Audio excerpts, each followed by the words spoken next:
మంచిది. మరి ఒక మాట ప్రార్థన చేసుకుందాం. మరి సమయం ఎక్కువ లేదు కాబట్టి ప్రార్థన చేసుకుని మనకి సమయాన్ని మరి సేవకపోలేదు. మహోన్నతుడా, కృపగల తండ్రి, జీవము గల తండ్రి, నిత్యదేవమైన దేవానికి స్తోత్రాలు.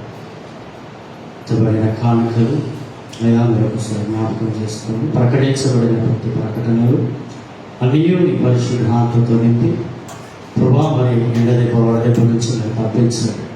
ప్రభా మరి భయంకరమైన ఎండ తీవ్రత ఉంటున్నాయా ఏ ఒక్కరు కూడా తల్లి మరి దాన్ని వారి కాకుండా అయ్యా మీరే నీ కృపతో నింపమని వేడుకుంటూ ప్రతి ఒక్క బిడ్డలనైనా మీ స్థాయికి అప్పగించుకుంటూ నీ కాపుదల నీ భద్రత మీరే అనుగ్రహింప చేయమని ప్రార్థిస్తూ వేడుకుంటూ తండ్రి రెండవ వర్తమానంలోకి నిర్ణయించగా నీ తోడు నీ కాపుదలను మాకు అనుగ్రహింప చేయమని నీ దాసుని తండ్రి మమ్మల్ని నిలబెట్టుకొని మీ విలువైన మాటలతో ప్రభావం మా అందరికీ మీరు మాట్లాడమని ప్రార్థిస్తూ మరి తండ్రి నీకే వందనాలు చెల్లిస్తూ ముందున్న సమయాన్ని మీ చేతిలో పెడుతూ యేసుక్రీస్తున్నాము ప్రార్థిస్తూ వేడుకుంటున్నాం తండ్రి. ఆమేన్. మంచిది. మన దైవ సేవకులకు ఈ సమయాన్ని అప్పగిస్తున్నాం.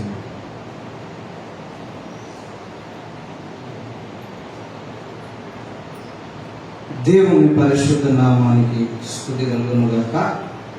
మీతో కలిసి నేడు దేవుణ్ణి ఆరాధించడానికి, కొనియాడడానికి నాకు అవకాశం కల్పించిన మొదట దేవునికి కృతజ్ఞతలు తెలియజేస్తున్నాను. కొద్దిసేపు దేవుని వర్తమానాన్ని మీతో పంచుకోవడానికి నాకు మహదవకాశం, సదావకాశం కల్పించిన దైవ సేవకులకు ప్రతి వందనాలు. అలాగే ఈ ప్రాంతానికి నన్ను ఆహ్వానించి పెద్దవారు, అగ్రజులు, పితృ సమానులు, ఆ సంఘ నాయకులు కుమారన్న గారు నాకు అవకాశం ఇచ్చారు. వారికి కూడా నా ప్రత్యేక ధన్యవాదాలు. మీకు కూడా నా యొక్క హృదయపూర్వక వందనాలు, అభివాదములు, నమస్కారాలు. నమస్కారానికి ప్రతి నమస్కారం చెప్పలేదండి. నమస్కారానికి ప్రతి నమస్కారం, కనీస నమస్కారం. అందరికీ వందనాలు. ఓకే, కొద్దిసేపే దేవుని వాక్యాన్ని నేను మీతో పంచుకుంటాను. సమయం మన ఎదుట అధికంగా లేదు కనుక చిక్కగా చక్కగా వడపోయకుండా దేవుని వాక్యాన్ని మీతో నేను పంచుకొని ముగిస్తాను. నేరుగా దేవుని వాక్యాన్ని చదువుకుందాం. కొరింథీయులకు రాసిన మొదటి పత్రిక 14వ అధ్యాయము, క్షమించండి 16వ అధ్యాయము 22వ వచనాన్ని నేనే చదువుతాను. దయచేసి బైబిల్ గ్రంథం అందుబాటులో ఉన్నవారు నాతో పాటు చదవండి. మొదటి కొరింథీయులకు రాసిన పత్రిక 16వ అధ్యాయం 22వ వచనం. ఎవడైనను ప్రభువును ప్రేమింపకుంటే వాడు శపింపబడును గాక, ప్రభువు వచ్చుచున్నాడు. ఈ మాటతో, ఈ దేవోక్తితో దేవుడు మనతో మాట్లాడులాగున, మానవ స్వరము గాక దేవస్వరం వినబడులాగున చిన్న ప్రార్థన చేసుకుందాం. నేనే యేసయ్యని బతుమాలుకుంటాను.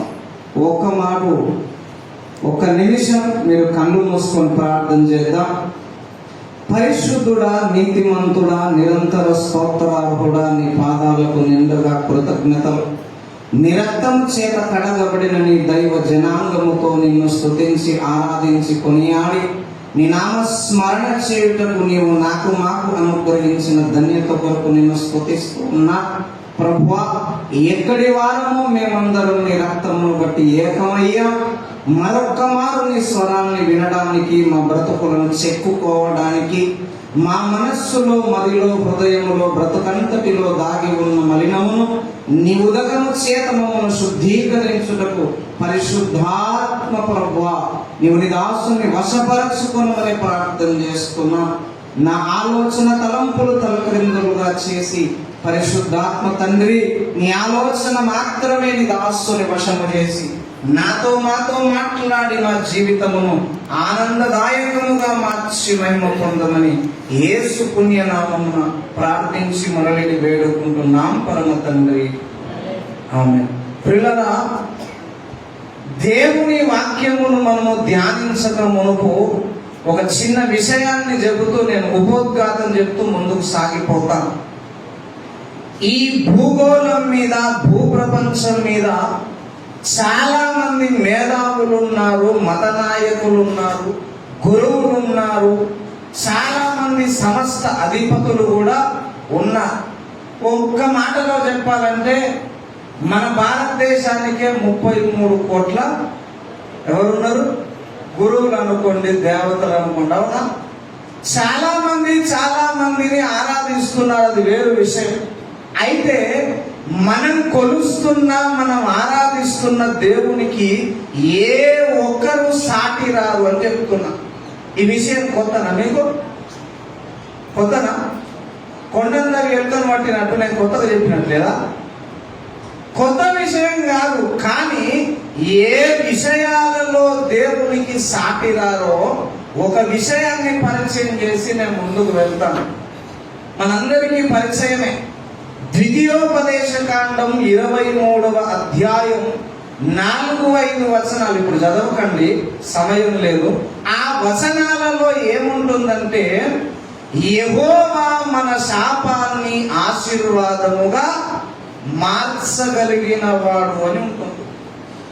మనుష్యుల యొక్క శాపములన్నిటిని దేవుడు ఆశీర్వాదముగా మార్చగలడు. అసలు మానవ జాతి అంతా శాపంతోనే నిండి ఉంది. అవునంటారా కాదంటారా? మీరు బదులిస్తేనే నేను ముందుకు వెళ్తా. ఎందుకంటే మీకు అర్థమవుతుందో లేదో నాకు అర్థం కావాలి కదా. శాపగ్రస్తులే భూమి మీద ఉన్న మానవ జాతి అంతా, మనుష్యులందరూ. ఆ మనుష్యులను దేవుడు ఆశీర్వాదముగా మార్చగలిగిన శక్తిమంతుడెవడంటే యేసయ్య ఒక్కడే. హల్లెలూయా. అయితే యేసయ్యను నమ్మిన మనము శాపములో నుండి విడుదల పొందాము అనేది నిఖచ్చితం, వాస్తవమైన విషయం. అయితే పౌలు భక్తుడు ఏమంటున్నాడు? సంఘానికి లేఖ రాస్తూ, పత్రిక రాస్తూ, ప్రభువును ప్రేమించకుంటే వాడు శపింపబడునుగాక అంటున్నాడు. అంటే సంఘములో కొంత మేరకు శాపం ఉందని చెప్తున్నాడా, లేదని చెప్తున్నాడా? ఉందని చెప్తుంది. భయపడాల్సిన అవసరం లేదు. శాపమును బైబిల్ గ్రంథము 2 విధాలుగా వర్గీకరించింది, 2 నిర్వచనాలు చెప్పింది. శాపము అంటే పొందాల్సిన శిక్ష అనేది ఒక భాగము. రెండవది శాపము అంటే మనకు శిక్ష రాదు కానీ మన ప్రయాస పూర్తిగా బుగ్గిపాలవుతుంది, మన కష్టము నిలబడదు. మనం ఎంత ప్రయాసపడినా, ఎన్ని చెమటలు వక్కినా ఫలితం మాత్రం శూన్యం.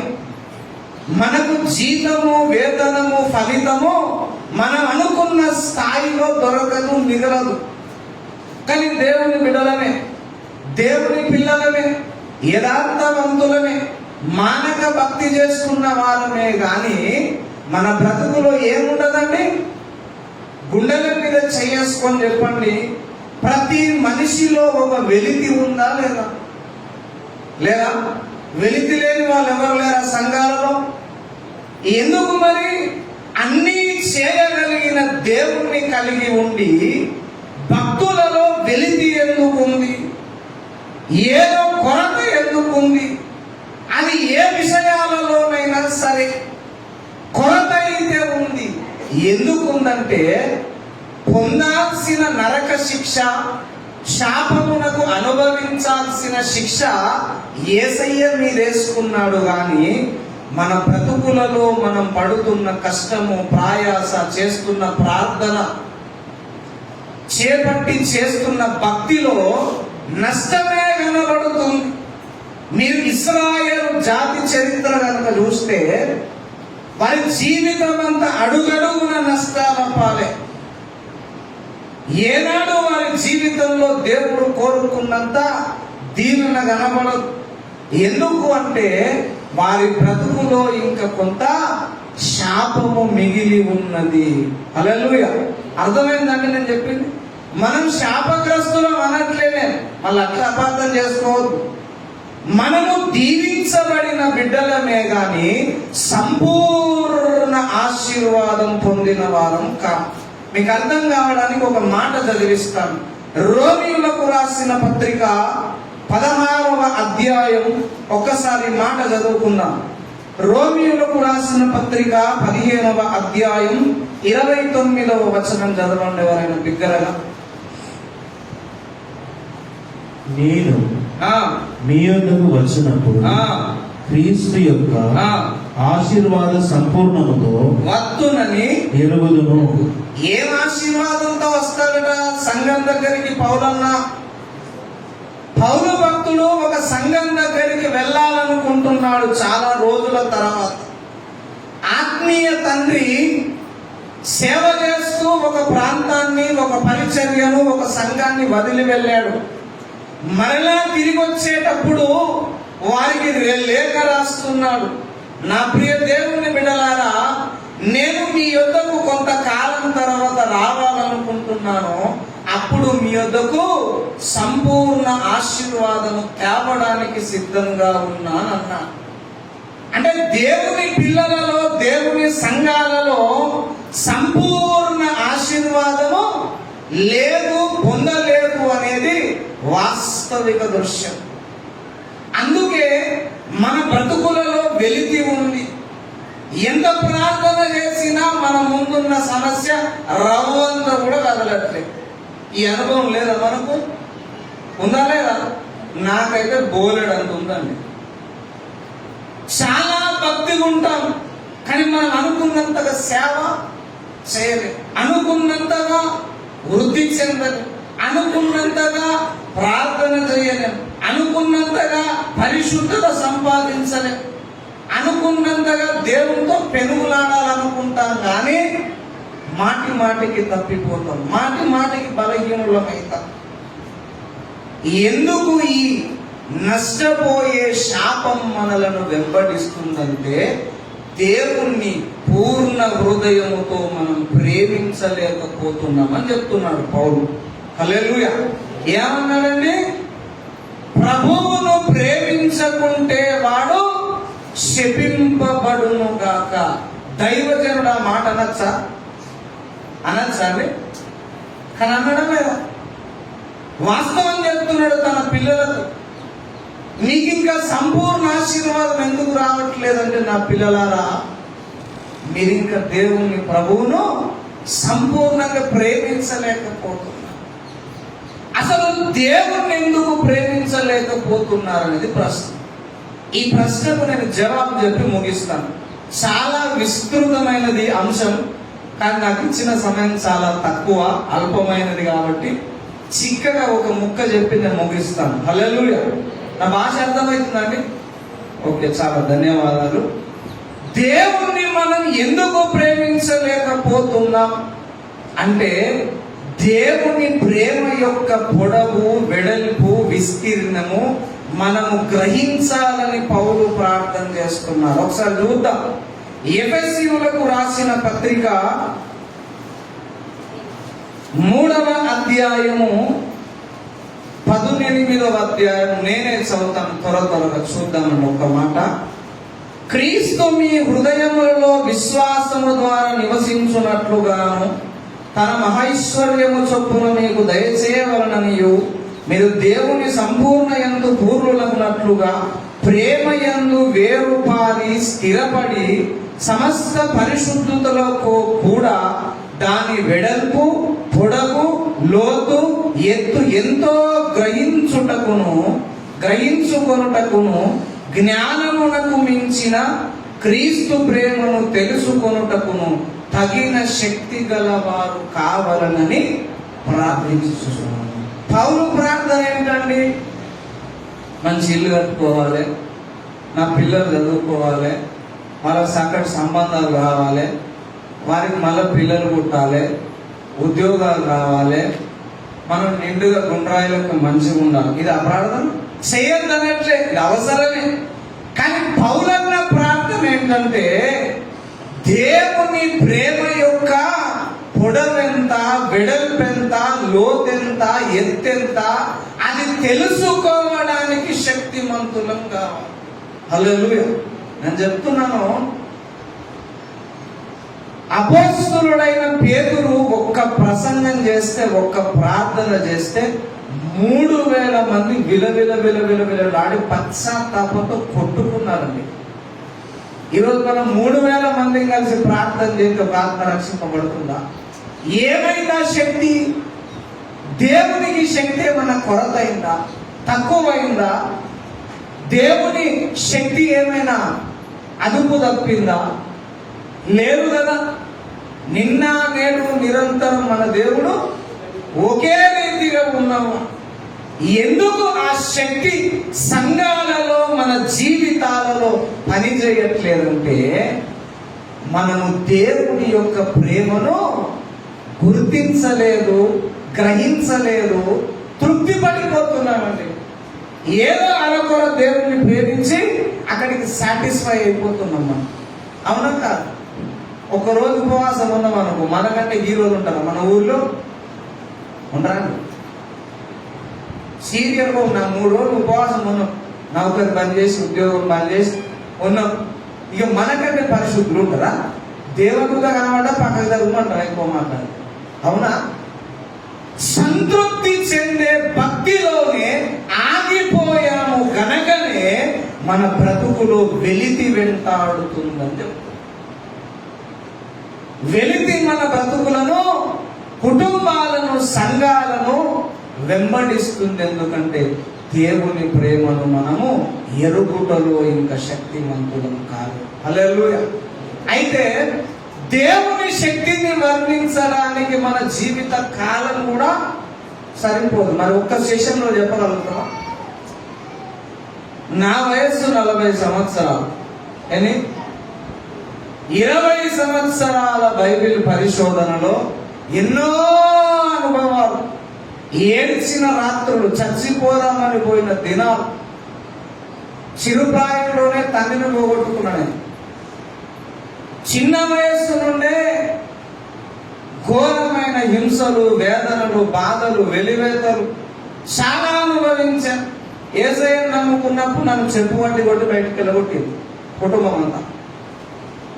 ఎన్నో వేదనలో దేవుని ప్రేమను ఎరిగిన ఒక సెషన్లో నేను వివరించాను. అయితే ఒక్క ముక్క చెప్పి ముగిస్తాను. దేవుని ప్రేమ మన పట్ల ఎంత గొప్పదో మనం ఎరిగితే దేవుణ్ణి ప్రేమించకుండా మనం ఉండలేము. ప్రేమ అంటే ఏంటంటే దేవుణ్ణి ప్రేమించడం. ప్రేమ లేకనే గుడికి వచ్చినాం ఈరోజు అన్ని వదులుకొని. అది సరిపోవట్లేదు అంటున్నా. ఆ ప్రేమ సరిపోవట్లేదు. ఆ ప్రేమలో మనం ఎదగలేదు. ప్రతి పత్రికలో పౌలు మాట అంటాడు, మీరు పోయినాక చదవండి. 2వ కొరింథీయులకు రాసిన పత్రిక 5వ అధ్యాయంలో 8-9 వచనాలు అంటాడు, మీరు ప్రేమయందు అభివృద్ధి చెందాలి అన్నాడు. ప్రేమయందు మీరు వేరు పారాలన్నాడు. ప్రేమయందు పైకి ఎదుగుతున్నారు కానీ లోపల ఎదగట్లేదు. మీకు అర్థం కావడానికి ఒక మాట చెప్తా. మనకు నచ్చని వ్యక్తి ఎదురు కనబడ్డాడు అనుకో, ప్రైజ్లాడు అక్క అంటాం, బయటికి లోపల ఏముంటుంది? అందరికీ మనం అందరం బలహీనమేనండి, ఆదాం పిల్లలమే. ఎవరు పరిశుద్ధులం కాదు, దేవదూతలం కాదు, కెరూబులం అంతకన్నా కాదు. ఉండదా? పోరాడమా? ఈ పోరాటం ఉంటుంది. లోపల ప్రేమలో వేరు పారలేదు, బయటికేమో ప్రేమ కనబడుతుంది. ఈ ప్రేమను మనము జయించాలి. సంపూర్ణంగా దేవుణ్ణి ప్రేమించాలి అంటే ముందు ప్రేమ యొక్క వైశాల్యం నీకు అర్థం కావాలి. ఒక 5 నిమిషాలు ఒక ముక్క చెప్పి ముగిస్తాను. దేవుని ప్రేమ ఎంత గొప్పదంటే, ఎంత విస్తృతమైనదో, ఎంత మాధుర్యమైనదో ఒక మాట చెప్పి నేను ముగిస్తాను. సంఖ్యాకాండము 12వ అధ్యాయము 10వ వచనం చదవండి ఎవరైనా ఒక్కసారి. కాబట్టి మిరియాము 7 దినములు పాలక వెలుపలనే గడిపెను అన్న. 10వ వచనం 12-10. మేఘము ఆ ప్రత్యక్ష గుడారము మీద నుండి ఎత్తబడెను. అప్పుడు మిరియాము హిమము వంటి తెల్లని కుష్టు గలదాయెను. హల్లెలూయా. ఇక్కడ జరిగిన చరిత్ర, జరిగిన ఉదంతం మనందరికీ తెలుసు. ఏం జరిగింది అక్కడ? ఇద్దరు తమ్ముళ్ళు, ఒక అక్క. మోషే దైవజనుడు, అహరోను దేవుని సేవకుడు, యాజకుడు, మిరియాము అక్క. సరే, ఇంట్లో ఏదో తగాదా జరిగిందండి. తమ్ముడు నచ్చని పని చేసిండు దైవజనుడు, లేదా వాళ్ళకి ఏదో మనస్పర్ధలు ఉన్నాయి. మనం తిట్టుకుంటామా లేదా? మన ఇంట్లో గొడవలు తిడతామా? గుండెలమే చేసుకొని చెప్పు, ఇప్పుడే ప్రభు శరీరం తీసుకున్నాం. తిడతామా? ఖచ్చితంగా. అవునా? అదన్నీ అర్థంగా ఒప్పుకోవాలి. మనం తిడతాం కదా, గొడవలు అయితే కదా సహజంగా. ఎందుకు? వివాదాలు ఉండక మానవు అందులో యోగ్యులు ఎవరో తెలియబడునని లేఖనమే చెప్పింది కదా. కాబట్టి ఏదో గొడవ జరిగింది, తగాదులు, వాళ్ళు తిట్టుకున్నారు, ఇబ్బందుల పాలైన దేవుని కోపం వచ్చి మిరియామును ఏం చేశాడంటే కుష్టు వ్యాధితో దేవుడు శపించక మునుపే, శపించే సందర్భంలోనే మేఘం పైకి లేచింది. శ్రద్ధగా వినండి. మేఘం ఎట్లేసింది? పైకి లేచింది. మేఘం పైకి లేవగానే ఇశ్రాయేలులు ఏం చేయాలి? నిర్గమాకాండం 40వ అధ్యాయం ప్రకారం ముల్లే మూట అంతా చదువుకొని, మనం ఇల్లు ఖాళీ చేస్తున్నాం, మనకి ఏం చేయాలి? బండి రాకముందే, డీసీఎం రాకముందు ఏం చేయాలి? రాత్రి అంతా నిద్రమనిస్తాం. మన ఆయనను, మన భర్తలను, మన పిరిమిట్ల నిద్రమనిస్తామా? పోనీ. రాత్రంతా మూట కట్టుకొని ఉంటాం కదా. ఎప్పుడైతే మేఘం పైకి లేచిందో పిల్లలు, పెద్దలు, వృద్ధులు, గర్భిణీ స్త్రీలు, కుంటివారు, నడవలేని వారు, రోగగ్రస్తులు అందరూ ఉన్నది కాస్త తిన్నారు. పాత్రలు, భోజనాలు అన్ని మూట కట్టి వాళ్ళ బండ్ల మీద ఎక్కించుకుని రెడీగా ఉన్నారు. హల్లెలూయా. మేఘం ఎప్పుడైతే పైకి లేచిందో ఒక 4-5 గంటల సమయం ఇస్తాడు దేవుడు. ఆ 4-5 గంటల్లో మొత్తం డేరాలని పెరికేసి తీసేసి అన్ని మూట కట్టుకొని రెడీగా ఉండాలి. మేఘం కదిలిందంటే ఆగదు, ఎవరి కొరకు ఆగదు. అయితే మేఘం పైకి లేచిన తర్వాత ఈ గొడవలలో మిరియాముకు కుష్ఠొచ్చిన తర్వాత అహరోను బతిమాలాడు, మోషే బతిమాలాడు.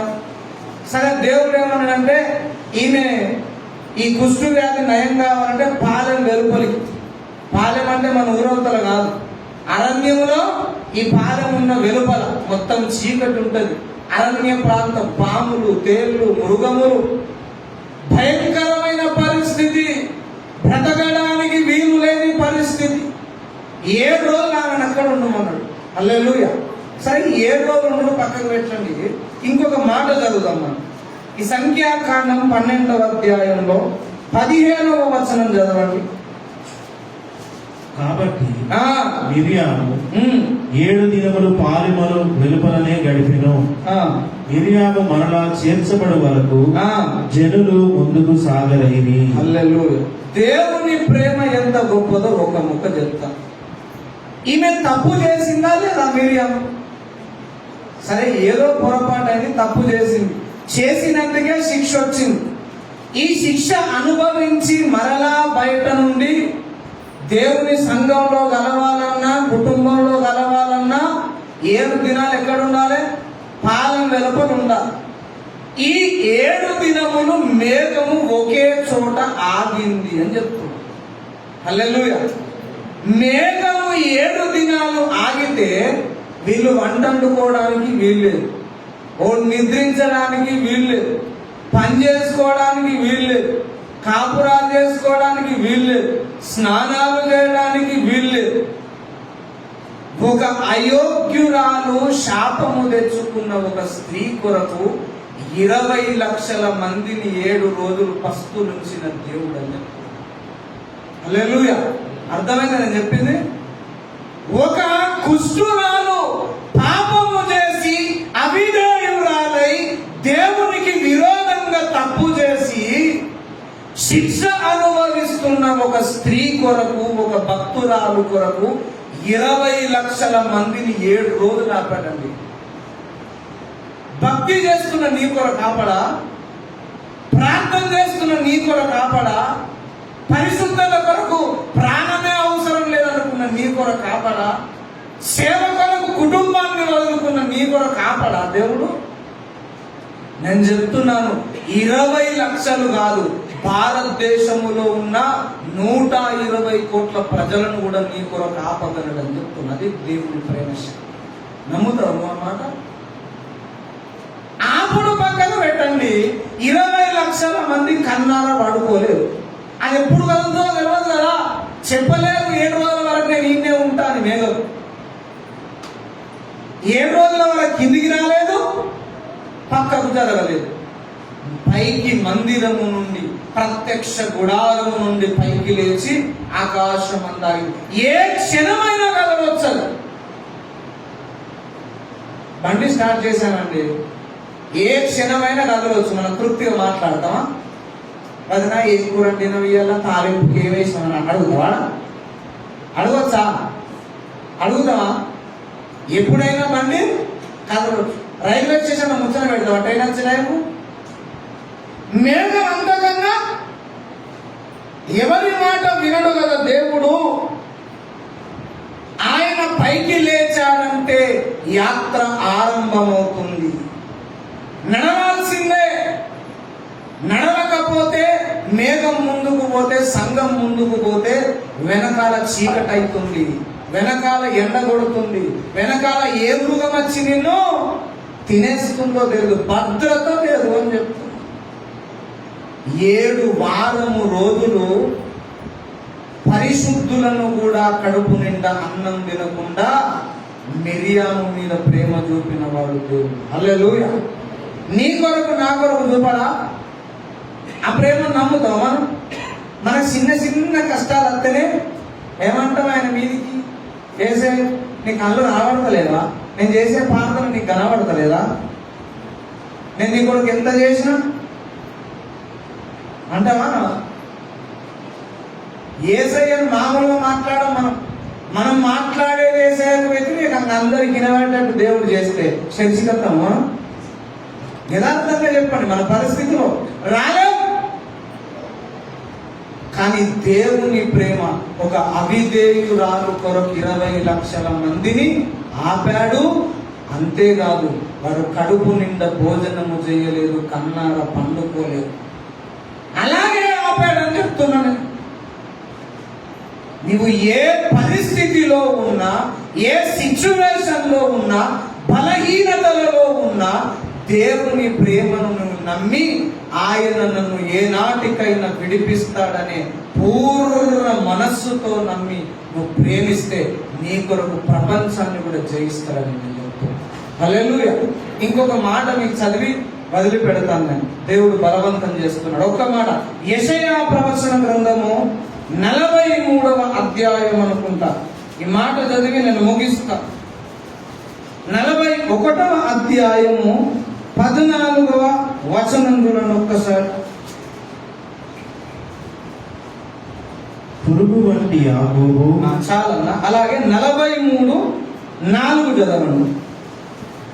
నీవు నా దృష్టికి ప్రియుడవైనందున ధనుడవైతివి, నేను నిన్ను ప్రేమించుచున్నాను కనుక నీకు ప్రతిగా మనుష్యులను అప్పగించుతున్నాను, నీ ప్రాణమునకు ప్రతిగా. ఏమన్నాడండి? నీ ప్రాణం ఎంత? నీ నా ప్రాణాన్ని మన ఇంట్లో లెక్క చేస్తారా? భర్త భార్యను పట్టించుకోలేదు, మనం కుమిలి ఏడ్చిగా చేసే పని చేస్తాం. అవునా? భార్య పట్టించుకోలేదు, సగం భోజనం పెడతలేదు అనుకో, ఇక దేవుని పట్టుకుంటాడా? అత్తే ఇబ్బంది పెడుతుంది, కోడలేం పట్టించుకుంటలేదు, సంఘాలు ఎవరు ప్రయత్నాలు చెప్తలేదు, గుడిపోతావా? అలా వీళ్ళు నీతో వచ్చిన వాళ్ళు కాదు, నీతో పోయినోళ్ళు. నీ కొరకు జనములను అప్పగించుచున్నాడట. నీ ప్రాణం కొరకు అనేకుల మంది ప్రాణాలు పోయినా పర్వాలేదు కదా. అట్లా అనుకుంటారండి. ఈరోజు లా, ఇప్పుడు for example majority is law. అవునా? సంఘంలోనైనా బయట అయినా కూడా మనం ఎక్కువ శాతం ఎటు మద్దతు పలికితే అదే న్యాయము, చట్టము, ధర్మము, నిజము, గెలుపు. కానీ దేవుడు నీతో ఉంటే, నీవు దేవునితో ఉంటే ఎవరు ఉన్నా లేకున్నా గెలుపు నీదే అని చెప్తుంది. హల్లెలూయా. గెలుపు ఎక్కడి నుండి ప్రారంభమవుతుంది? జనం నుండి కాదు, ప్రజాబలము నుండి కూడా కాదు. నీ కొరకు వేల మందిని, లక్షల మందిని ఆపగలిగిన, నిలపగలిగిన దేవుని నుండి విజయం ప్రారంభమవుతుందని చెప్తుంది. అప్పుడు నీ బ్రతుకులో వెళుతుండదు. మీరు ఇంటికి వెళ్ళాక చదవండి. ఇక్కడ అపోస్తలుల కార్యం 5వ అధ్యాయంలో అపోస్తలులందరినీ చెరసాలలో వేసి వీపు కమిలిపోయేటట్టు, మూతి పచ్చలయ్యేటట్టు కొట్టి, అవమానించి, ఉమ్ము వేసి, ఇంకోసారి యేసయ్యను కూర్చుని ఎక్కడన్నా వాక్యం చెప్పినావు అనుకో బిడ్డ, నీ పానం కూడా, నీ మెడకాయ మీద నీ తలకాయ ఉండదని వారిని ఇచ్చి వదిలేసి, వాళ్ళు ఏం చేశారంటే తెలుసా, ఈ అవమానము అనుభవించుటకు మేము భాగ్యులమైతిమి అని ఆరాధన చేసింది. ఎట్లా చేయగలిగిందమ్మా? మనం అంటాం, ప్రార్థన పోయి వచ్చిన తర్వాత నైట్ భర్తకు చికాకు లేచి 4 కొట్టిండు అనుకో, మళ్ళీ రోజు ప్రార్థన పోతావా? ఏమో అక్క, నిజంగానే ప్రార్థన పోయి వచ్చిన తర్వాత ఇట్లా అవుతాను నాకు అనుకుంటామా? అనుకోవా? నేనేమంటున్నానంటే, నీ కొరకు ప్రాణం పెట్టి లక్షల మంది ప్రాణాలను నీ కొరకు పక్కకు పెట్టి దేవుణ్ణి మొదట నువ్వు పూర్ణ మనస్సుతో ప్రేమించాలి. హల్లెలూయా. అప్పుడు నువ్వే ఒక శక్తి అవుతావని చెప్తున్నా. దేవుని ప్రతినిధిగా మార్చబడతావు. దేవుని శక్తి నీలో ప్రవహిస్తుంది. ఒకరోజు నీకు ప్రార్థన చేయాల్సిన అవసరం లేదు. అర్థమైందా? ఒకరు నీకు వచ్చి ప్రార్థన చేయాల్సిన అవసరం ఉండదప్పుడు నువ్వే 10 మంది కొరకు ప్రార్థన చేసే శక్తిమంతురాలు అవుతావు. అప్పుడు వెళుతుండదు. జైల్లో వేసి చాలా దెబ్బలు కొట్టి వీపు పచ్చలేటట్టు కొట్టిన తర్వాత బయటకు వచ్చి వాళ్ళకి ఏమైనా వెళుతుందా? వాళ్ళకి నొప్పులు ఉన్నాయా? ఏమంటున్నారు? ఈ అవమానము పొందుటకు మేము పాత్రులమని ఎంచబడినందుకు కృతజ్ఞతలు అని దేవుని స్తుతిస్తున్నారు. ఎందుకు అలా స్తుతించారు? వాళ్ళ హృదయములో వెలితి అనేది లేదు, ఏం తక్కువగానే. ఎందుకు అంటే దేవుని యొక్క ప్రేమను వాళ్ళు గురితెరిగారు, తెలుసుకున్నారు, ఆ ప్రేమ యొక్క శక్తిని అనుభవిస్తున్నారు. కనుక ఈ లోకంలో దేనికి ఎవ్వరికి భయపడలేదు. మన బ్రతుకులో వెలితి ఉండొద్దు, మన భక్తిలో వెలితి ఉండొద్దు అంటే దేవుణ్ణి పూర్ణ మనస్సుతో ప్రేమించాలి. ప్రేమించాలంటే దేవుని ప్రేమ తెలవాలన్నాను. ఒకటే ఒక విషయం చెప్పాను నేను బైబిల్లో. చాలా విషయాలు, ఇది ప్రాథమిక విషయమే. ఒక అవిధేయురాలు కొరకు దేవుడు ఎంతమందిని ఆపాడండి? అయ్యో చెప్పరేండి, బూడిదలో వచ్చిన పన్నీరు కాలేదుగా, అయిందా? ఎంతమందిని ఆపాడు దేవుడు? ఎందుకొరకు ఆపాడు? చెప్పరేండి. మంచి పని చేసిందా? ఉపవాసం ఉందా? కానుకిచ్చిందా? 4 సువార్త చెప్పిందా? పరిశుద్ధంగా బ్రతికిందా? హతసాక్షి అయిందా? ఎందుకు? దేవుని బిడ్డ గనుక, దేవుణ్ణి ఆరాధిస్తుంది గనక, మేఘము కింద నడుస్తుంది గనక, నమ్మి బాప్తిసం పొందింది గనక, దేవుని లెక్కలో ఉన్న ప్రతి పురుషుణ్ణి, స్త్రీని దేవుడు అలా ప్రేమిస్తాడు. నువ్వు నమ్మినా నమ్మకపోయినా ప్రేమిస్తాడు. ఆ నమ్మకంతో మనం దేవుణ్ణి ప్రేమించాలి. ఆ విశ్వాసంతో దేవుణ్ణి మనం వెంబడిస్తే మన బ్రతుకులో శాపం అనేది పూర్తిగా లేకుండా సంపూర్ణ ఆశీర్వాదంతో భూమి మీదనే కన్ను మూస్తామని చెప్తున్నాం. హల్లెలూయా. ప్రతికూలగానే ఏం ఆశీర్వాదం పొందాలి? భూమి మీదనే సంపూర్ణ ఆశీర్వాదం పొందాలి. ఈ సంపూర్ణ ఆశీర్వాదం దేవుణ్ణి సంపూర్ణంగా నమ్మి ప్రేమిస్తే అది మనకు కలుగుతుంది. దేవుడు అలా కలుగులాగున మనకు జ్ఞానోదయం కలగజేసి అలాంటి ప్రేమ మన హృదయాలలో దేవుడు కలిగించునుగాక. చిన్న మాట ప్రార్థన చేసుకుందాం. మోకరించండి. స్తుతి స్తోత్రములకు పాత్రుడా, సత్యవంతుడా, మా జనన మరణములకు ప్రభువా అతీతుడా, నీ పాదాలకు వందన. ఆది మధ్యాంతరహితుడవైన స్వామి, నీ పాదాలను స్తుతిస్తూ ఉన్నా. ఈ పునరుద్ధాన దినమందున నిన్ను ఆరాధించి కొనియాడి నీ అన్నో రుధిరములలో, నీ శరీర రక్త పానీయములలో పాలి భాగస్థులమయ్యే ధన్యతనిచ్చి నీ బిడ్డలుగా మరొక్క మారు మమ్మల్ని జ్ఞాపకం చేసుకున్నందుకు నేను స్తుతిస్తూ ఉన్నా. నీ పిల్లలు ఇంకా నిన్ను ప్రేమించాలని, ప్రేమలో ఇంకా ఎదగాలని, సంపూర్ణ ఆశీర్వాదం పొందాలని, వెలితి లేని జీవితాన్ని భూమి మీద అనుభవించాలని నువ్వు కోరుకున్నావు గనకనే దాసుని మరుగు చేసు నాతో మాట్లాడినందుకు నిండుగా కృతజ్ఞతలు చెల్లిస్తాను. మా అందరి బ్రతుకులలో అలాంటి హృదయము కలుగును కాక. నీ పరిశుద్ధాత్మ చేత నిన్ను ప్రేమించే పూర్ణ ప్రేమ గల మనస్సు మా మనస్సులో ముద్రించబడును కాక. అట్టి కృప మాకు దయచేసి పూర్ణ హృదయంతో నిన్ను ప్రేమించే కృప మాకు దయచేసి ప్రేమ యొక్క ఎత్తు, పొడవు, వెడల్పు, విస్తీర్ణము ఎరిగిన వారమై బ్రతికే ధన్యతనిచ్చి మహిమ పొందమని అయా ఈ ప్రాంతానికి నన్ను ఆహ్వానించిన, అవకాశం ఇచ్చిన దైవజనులను, సంఘనాయకులను అయా నీకు స్తోత్రం. అయా సంఘనాయకులు కుమారులను, వారి కుటుంబాన్ని, సంఘ బిడ్డలందరినీ దీవించి ఆశీర్వదించి అంతకంత ఈ ప్రాంతములో నీవు మెచ్చిన, నీ వలన మెప్పుగలిగే సంఘముగా, పరిచారకులుగా, పరిచర్యను వృద్ధి నొందించి మహిమ పొందమని యేసు పుణ్యనామమున ప్రార్థించి సుఖంకరించి వేడుకుంటున్నాం పరమ తండ్రి.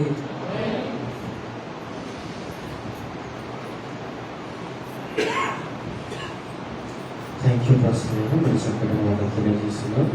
దేవునికి మహిమ కలుగునుగాక. చక్కటి చప్పట్లు కూడా బట్టి చక్కటి వర్తమానాన్ని తెలియజేస్తున్నారు. దేవునికి మహిమ కలుగునుగాక. మంచిది. వైఖరం కుటుంబం కొరకు, దైవజన్మ కొరకు ప్రార్థన చేసుకొని చివరి ప్రార్థన ఆశీర్వాదంతో ప్రార్థించుకోండి.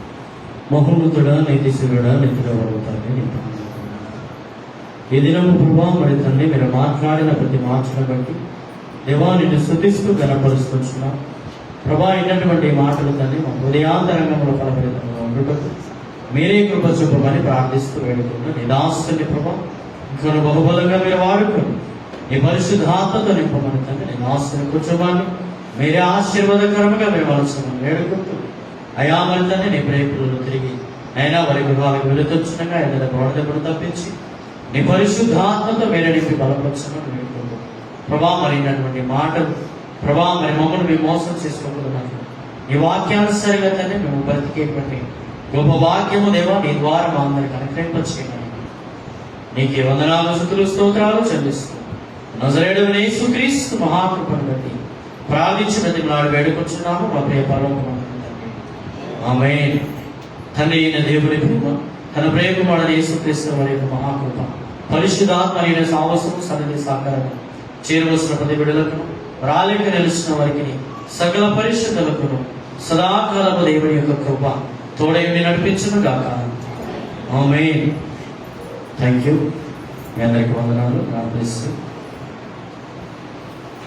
మరలా 7:30కు ఆదివారం నాడు ఉదయం 7:30కు ప్రారంభించబడుతుంది. దయతో సమయానికి రావాలని ప్రభు పేట మనం చేస్తూ ఉంటున్నాం. Thank you.